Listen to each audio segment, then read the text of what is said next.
All week leading up to my 40th birthday, my husband kept teasing, "Your gift will absolutely blow your mind." That morning, I woke to an unsettling silence. The house felt empty.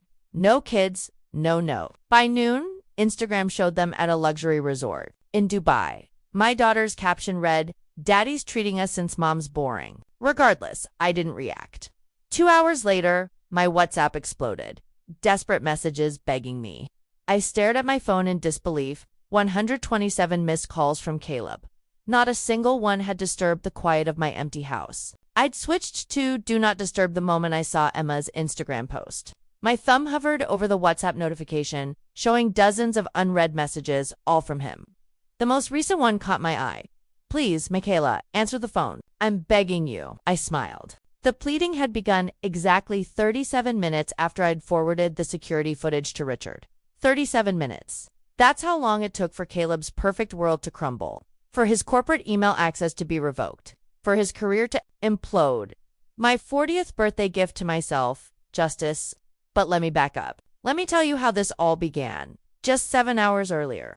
For a week, Caleb had been teasing me about my birthday. "Your gift will blow your mind," he'd whisper, kissing my cheek each morning before leaving for work. Last night, he'd been especially affectionate, bringing home my favorite takeout, opening a bottle of wine, and telling the kids to let me sleep in for my big day. I'd lain awake long after he started snoring, thinking about our 17 years of marriage. College sweethearts, who'd built a life together. His rise through the corporate ranks at Sullivan and Pierce Investment Group. My decision to pause my legal career when Emma was born. The beautiful Atlanta suburb home we'd saved for. Family vacations at the beach every summer. I touched the delicate necklace he'd given me for our anniversary last month, wondering if my milestone birthday gift would be similarly thoughtful. The house was eerily quiet when I finally woke up. No sounds of Jake playing video games too loudly. No Emma's music thumping through the walls. No smell of Caleb's coffee or the special birthday breakfast he'd promised. "Caleb," I called out, my voice bouncing off the walls of our master bedroom. His side of the bed was cold. He'd been gone for hours. I slipped on my robe and padded down the hallway. "Emma, Jake." I pushed open their bedroom doors to find perfectly made beds, unusual for my teenagers, and conspicuously empty closets. My heart rate quickened as I hurried downstairs, calling their names with increasing urgency. The kitchen was immaculate, untouched. I opened the refrigerator and found the ingredients Caleb had purchased yesterday. Fresh strawberries, cream, cheese, the special bio bread I loved still in their packaging. My birthday breakfast, never made. That's when I noticed 3 toothbrushes missing from the family bathroom. Luggage gone from the hall closet. My children's favorite shoes absent from the entryway rack. I sank onto a kitchen stool, surrounded by family photos that suddenly seemed to mock me. The 6 of us at Disney World last year. Caleb's parents had joined us. Emma winning her debate championship, Jake with his science fair project, family portraits where we all smiled like we meant it. My phone chimed from upstairs, and I raced to retrieve it, hoping for an explanation. There were birthday wishes from college friends, my parents, coworkers from my old firm, nothing from my husband, nothing from my children. I texted Caleb, "Where are you guys?" The message showed as delivered. No response. I tried Emma. "Honey, where did everyone go?" "Mom?" Blue dots appeared. She'd seen it, then disappeared. No reply. Jake would answer me. Sweet Jake, who still hugged me in front of his friends. "Jake, please tell me what's happening." Read. No response. My hands shook as I opened Instagram. Emma lived on the platform. My breath caught as her latest post loaded. There they were, Caleb, Emma, and Jake, beaming beside an infinity pool that overlooked a spectacular cityscape. Palm trees, impossible luxury. The Burj Al Arab visible in the background. The caption crushed what remained of my composure. Surprise, vacation with the best dad ever, #Dubai, #luxury life, #spontaneous adventure. Daddy's treating us since mom's boring anyway. I stared at the post, reading and rereading the caption, trying to make sense of it. Daddy's treating us since mom's boring anyway. My daughter's words. My husband's smile. My family's celebrating halfway around the world without me. On my 40th birthday. I scrolled through more photos. Them boarding a first-class flight, checking into a resort suite with views that probably cost more than our monthly mortgage. Caleb, raising a champagne glass while the kids held up virgin cocktails. All posted within the last 12 hours. My legs gave out, and I slid down the wall to the floor, still clutching my phone. They planned this. They deliberately excluded me. For the next hour, I moved through our house like a ghost, touching familiar objects as if to confirm they were real. The anniversary photo on the mantle, the throw blanket we curled under for movie nights, Jake's soccer trophy, Emma's art projects that I'd framed with such pride. My sister called, then my mother. I let their birthday wishes go to voicemail. At 11 a.m., I poured myself a glass of wine and sat at our dining room table. I pulled out the family calendar, where we tracked everyone's activities. Flipping back through the pages, I noticed Caleb had blocked off this entire week as busy with no details. He'd never mentioned a trip, never asked if I wanted to go to Dubai, never suggested that he and the kids would be absent on my birthday. I tried to remember if I'd done something to deserve this. Had I been boring? Had I been so consumed with household management and supporting everyone else's dreams that I'd become invisible? Was turning 40 so disgusting to him that he needed to escape? Around noon, I wandered into Caleb's home office, looking for any explanation. The drawers of his desk were locked, but I knew where he kept the key taped under his desk drawer, thinking I'd never look there.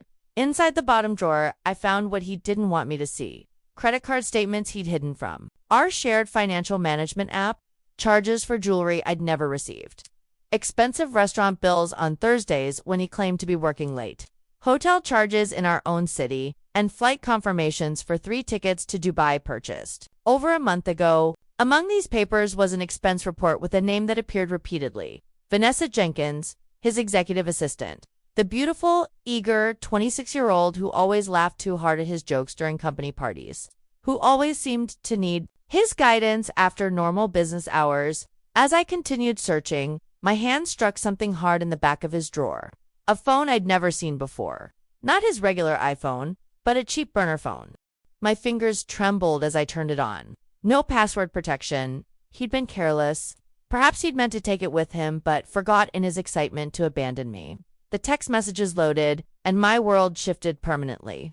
Can't wait for a Thursday night. Same time, same place. Wear that red thing. Caleb to Vanessa 2 weeks ago. Dubai will be amazing. He has no idea.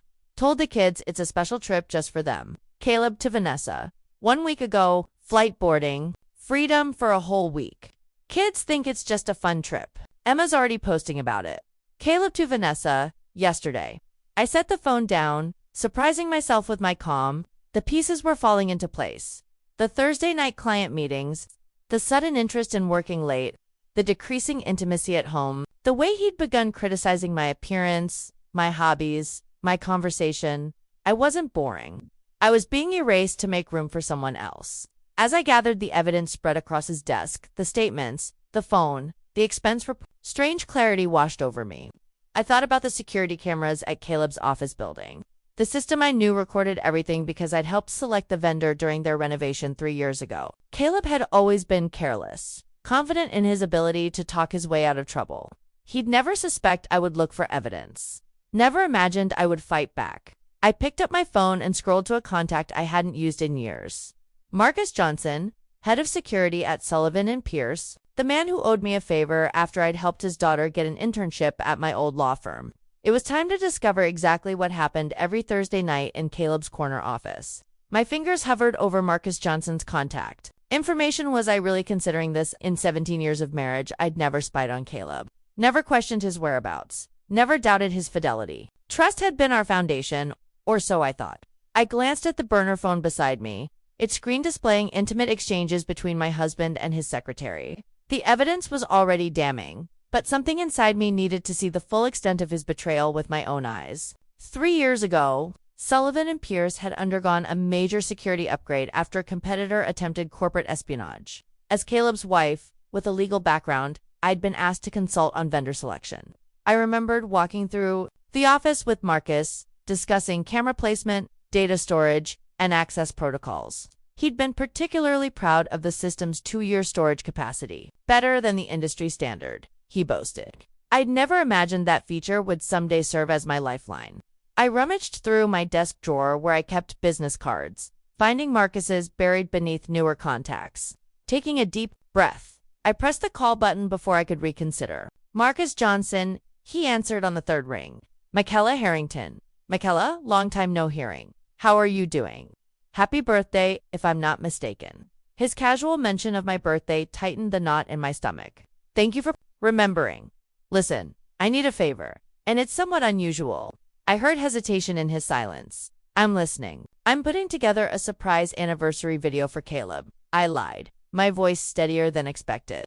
I wanted to include some clips of him at work. You know, the dedication that's made him successful. Would it be possible to access some security footage from his office? Another pause. That's not exactly standard procedure. Michaela, I understand. I wouldn't ask if it wasn't important. I infused warmth into my voice. Remember when I helped Amber get that internship at Collier and Walsh? She's thriving there now, isn't she? She is, Marcus admitted. May Jr. Associate last month. I'm so glad. We all need a little help sometimes, don't we? I let the implication hang between us. He sighed. Which dates were you thinking? Thursday evenings. Actually, for the past month, I kept my tone conversational. Those late nights really show his commitment. Thursday evenings, he repeated, his tone shifting slightly. Did he know something? I can probably help with that. The system allows for secure, temporary links that expire after 24 hours. Would that work? Perfect, I replied, relief washing through me. And Marcus, I'd appreciate your discretion. I want this to be a complete surprise. After finalizing details, I hung up and returned to the family calendar. The pattern was unmistakable now that I was looking for it. Every Thursday night for the past 6 months, client dinner, late meeting, strategy session, always vague, always on Thursdays. My mind drifted to Vanessa's hiring process. 8 months ago, Caleb had insisted on personally handling the interviews for his new executive assistant. The HR director had preferred an older candidate with more experience, but Caleb had overruled her, citing Vanessa's fresh perspective and eagerness to learn. I remembered meeting her at the holiday party, tall, blonde, laughing too enthusiastically at Caleb's jokes while eyeing his wedding ring. I thought about how Caleb's Thursday routines had changed subtly. The expensive cologne he normally saved for client meetings. The dress shirts that suddenly needed to be perfectly pressed. The later returns home, always with the faint scent of alcohol and excuses about networking. And his comments about me had shifted to small criticisms about my comfortable clothes. Suggestions that I should color my graying hair, questions about when I might get back in shape, each remark delivered with a smile, but landing like tiny daggers. All while Vanessa received jewelry I never saw and dinners I never enjoyed. My laptop chimed with an email notification from Marcus. A secure link and temporary password had arrived, sooner than expected. I poured another glass of wine and closed the blinds in my home office, creating a cocoon of privacy before clicking the link. The security system interface was intuitive, with a calendar and floor plan allowing me to select specific dates, times, and cameras. I chose last Thursday, 7 p.m., and the camera outside Caleb's office. The footage appeared instantly. I watched as most employees filed out for the evening. The timestamp showed 7:43 p.m. when Vanessa returned from the break room carrying 2 glasses of wine. She entered Caleb's office without knocking. I switched to the interior camera. My husband greeted his secretary with a familiarity that made my stomach turn. Their conversation started professionally enough budget reports, client meetings, but their body language told a different story.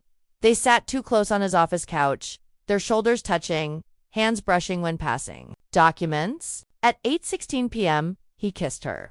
Not a tentative first kiss, but a practiced, passionate embrace that spoke of established intimacy. I felt oddly detached as I watched them on his office couch. The same man who had claimed headaches and exhaustion. When I initiated intimacy at home, their encounter was both hurried and familiar, suggesting a well-established routine.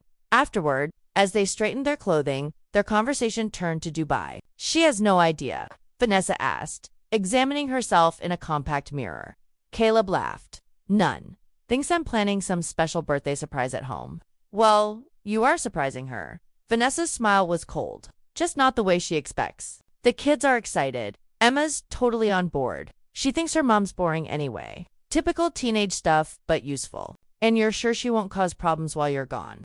No surprise investigations. My husband's dismissive snort pierced my heart. Michaela, please. She's too busy with her book club and grocery shopping to notice anything. She's stopped being interesting years ago. I watched in stunned silence as Vanessa opened a small jewelry box. The purchase I'd seen on his credit card statement, revealing a diamond bracelet that matched the necklace Caleb had given me for our anniversary. It's beautiful, she breathed, trying it on. Only the best for you, he promised, kissing her again, and when I get back from Dubai, we'll discuss your promotion. I forced myself to watch 3 more Thursdays, documenting times, dates, and conversations. Each recording revealed more betrayals, discussions about my predictability, plans made using our family funds, jokes at my expense. By the time I finished reviewing the footage, my phone had accumulated 12 new notifications. Caleb had sent photos of their Dubai breakfast, the hotel suite, the children enjoying the pool. Emma had finally texted a half-hearted happy birthday, Mom. 6 hours into my supposed special day, I ignored them all. Instead, I created a new folder on my laptop labeled Evidence. I downloaded key segments of the security footage carefully, documented the credit card statements, photographed the text messages from the burner phone, and compiled a timeline of Caleb's deceptions. For hours, I worked, my legal training resurfacing as I built an airtight case against my husband. The pain had transformed into something colder, more focused. I remembered Caleb once mentioning Sullivan and Pierce's strict morality clause for executives designed to protect the firm's reputation with wealthy, conservative clients. A clause that specifically prohibited romantic relationships with subordinates. A clause that required immediate termination if violated. I knew exactly where to aim. Not at his heart, he clearly didn't have one, but at what he truly valued. His position, his power, his reputation. By sunset on my 40th birthday, abandoned by my family but armed with irrefutable evidence, I had formulated my response. I would not cry. I would not beg. I would not create a scene. I would simply show Richard Barnes, the managing partner at Sullivan and Pierce, exactly what kind of man he had made partner. And then I would wait for my phone to ring. I slept surprisingly well that night. The house's emptiness, once devastating, now felt like a sanctuary where I could execute my plan without interruption. I woke before my alarm at 5:30 a.m., oddly energized despite everything. The morning sun filtered through my office blinds as I reviewed Sullivan and Pierce's employee handbook, the one Caleb had carelessly left in his desk drawer years ago. Page 42, Section 8.3, Executive Conduct and Morality Clause. I'd highlighted the relevant passages. Executives shall not engage in romantic or sexual relationships with direct subordinates. Violation constitutes grounds for immediate termination. Misuse of company resources for personal affairs represents serious misconduct. I'd practiced corporate law long enough to recognize airtight language when I saw it. Richard Barnes had built Sullivan and Pierce's reputation on integrity and conservative values. The firm managed billions for clients who expected impeccable behavior from those handling their wealth. Opening my laptop, I drafted an email with the precision I once reserved for legal briefs. No emotional language, no accusations of personal betrayal, just facts, evidence, and direct references to company policy. 2. Richard Barnes at Pierce.com, Board of Directors at SullivanPierce.com. Subject: Urgent ethics violation, executive misconduct. Mr. Barnes and board members, it is with profound regret that I must bring to your attention serious violations of company policy by partner Caleb Harrington. The attached evidence documents 1. An ongoing inappropriate relationship with executive assistant Vanessa Jenkins. 2. Misuse of company premises for personal activities during business hours. 3. Improper allocation of company funds for personal gifts and expenses. All violations directly contravene Section 8.3 of the Executive Conduct Policy. I've included time-stamped security footage, expense reports, and documentation of company resources used to facilitate these activities.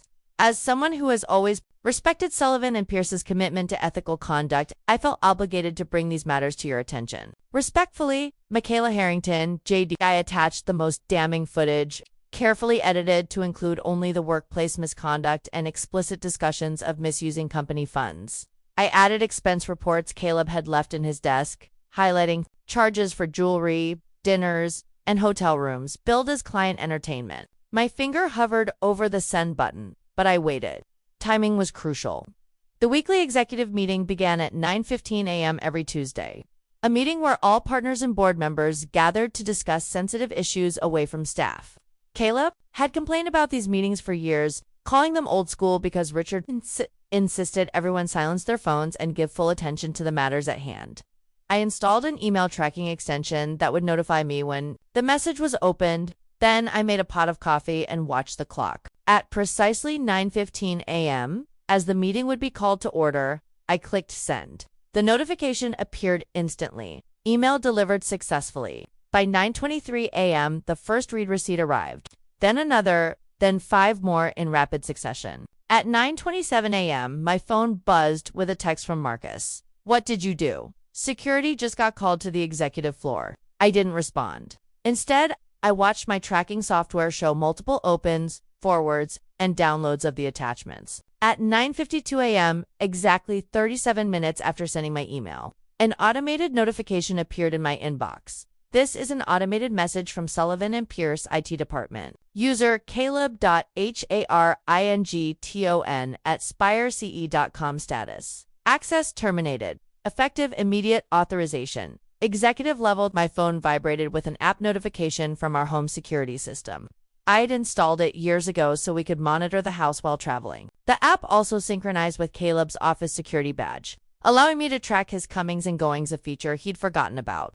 The notification read, "Office access, executive floor security override." They were escorting him out at 10:06 a.m. A brief email arrived from Richard Barnes himself, "Mrs. Harrington, thank you for bringing these matters to our attention. Sullivan and Pierce takes ethics violations with the utmost seriousness. Appropriate action has been taken, effective immediately. Should you require any further assistance, please contact my office directly. Richard Barnes, Managing Partner, Sullivan and Pierce Investment Group." I refreshed the company website, navigating to our team page. Caleb's profile, once prominently featured as a rising star partner, had vanished, leaving an asymmetrical gap in the leadership grid. At 10:29 a.m., my phone lit up with Caleb's face. The first call, I declined it. He called again and again. Text messages began flooding in. "What did you do? My access is revoked. Security just escorted me out. Answer your phone right now. This isn't funny. Michaela, are you trying to ruin us?"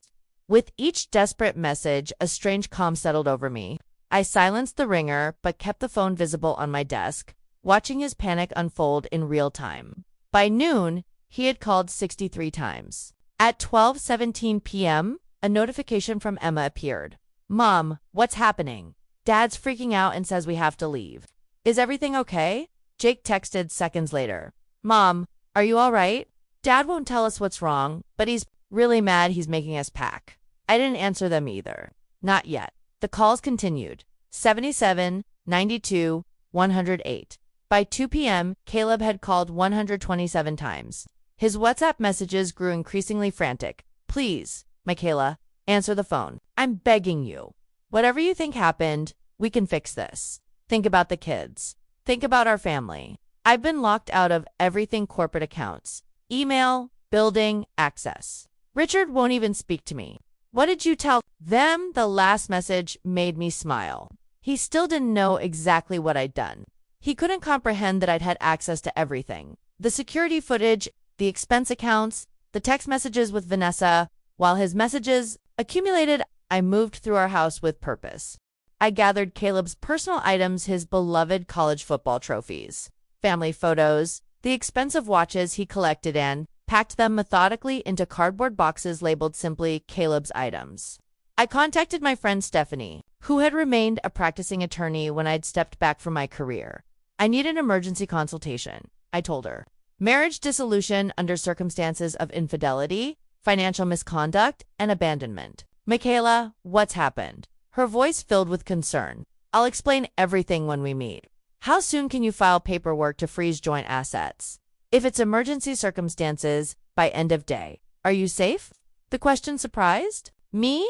I'm perfectly safe, and for the first time in years, I'm seeing clearly. After arranging a meeting for the following morning, I called a locksmith who arrived within the hour. I had all exterior locks changed and reprogrammed our smart home security system with new codes.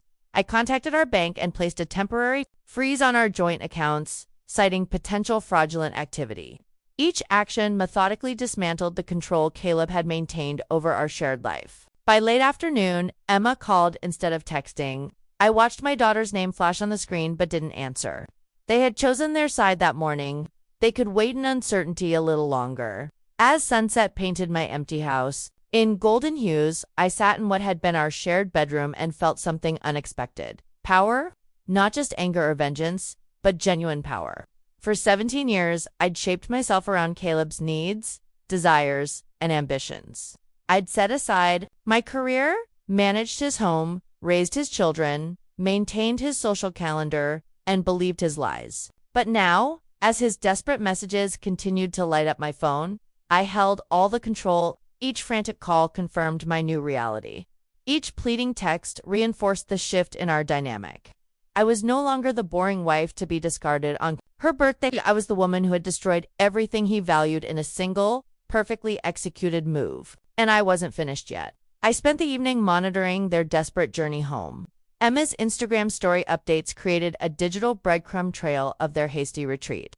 A confused selfie at the resort with the caption "Vacation cut short," followed by a picture of packed suitcases tagged "Sudden change of plans." Jake, typically less active on social media, posted a rare airport selfie.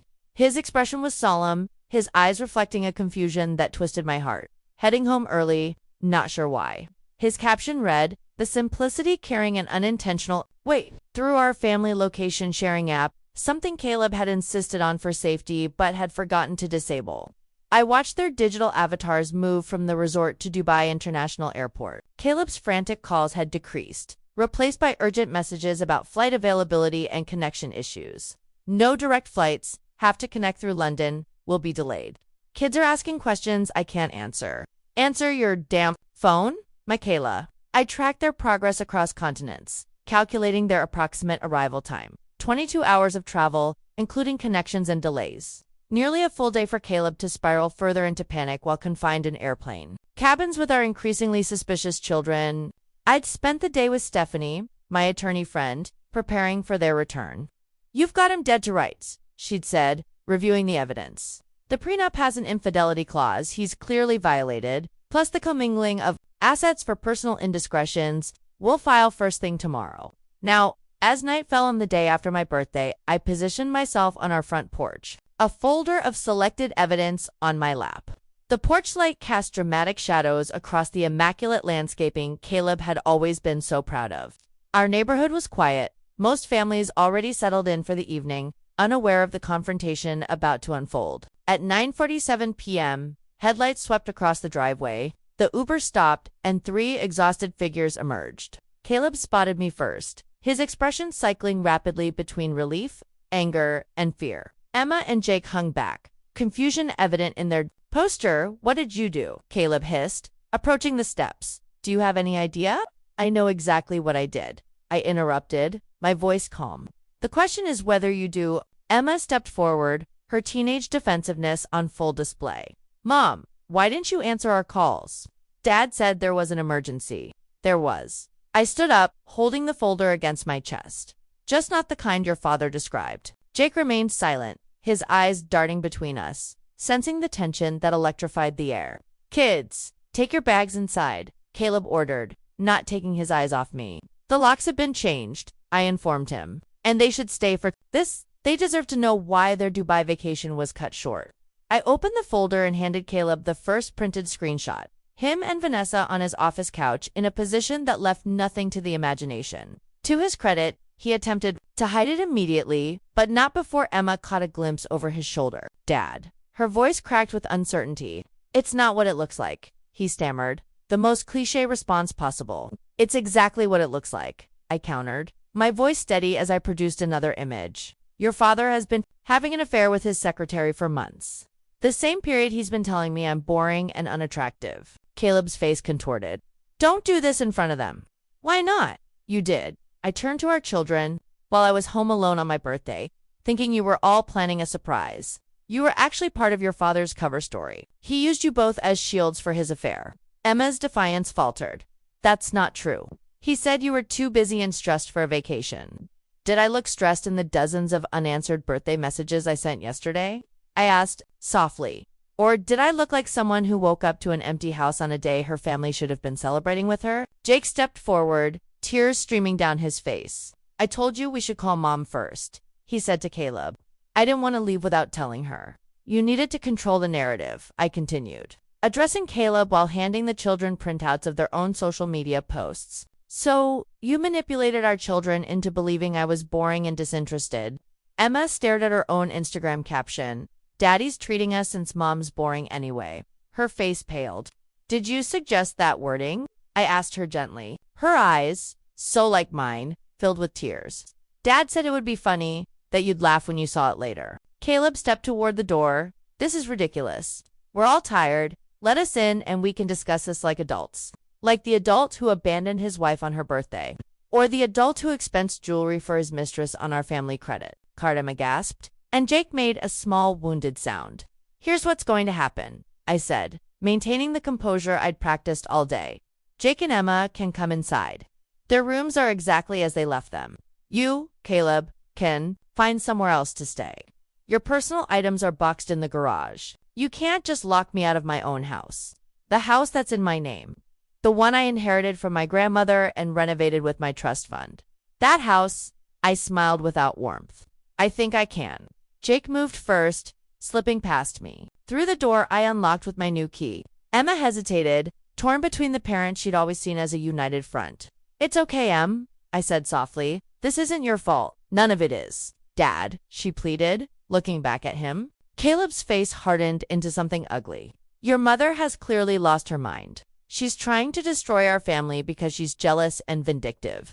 The accusation hung in the air for a moment before I responded. Emma, check your father's phone. Look for messages from Vanessa. Don't touch my phone, Caleb snapped. But Emma had already seen enough in his reaction. She walked past me into the house, her shoulders shaking with silent sobs. Left alone, Caleb's facade finally crumbled. You've destroyed everything, he whispered. My career, my reputation. You did that yourself, I corrected him. Every Thursday night for 6 months, every lie you told our children, every time you charged another hotel room to our family account, the following days unfolded with a strange mixture of chaos and clarity. Caleb's professional destruction was swift and comprehensive. Richard Barnes personally called to inform me that several major clients had requested transfers to different partners upon learning of Caleb's departure. The investment community is small. Richard explained, word travels fast. Vanessa quietly accepted a settlement and resignation agreement, vanishing from Caleb's life as quickly as she'd entered it, without his position, power, or expense account.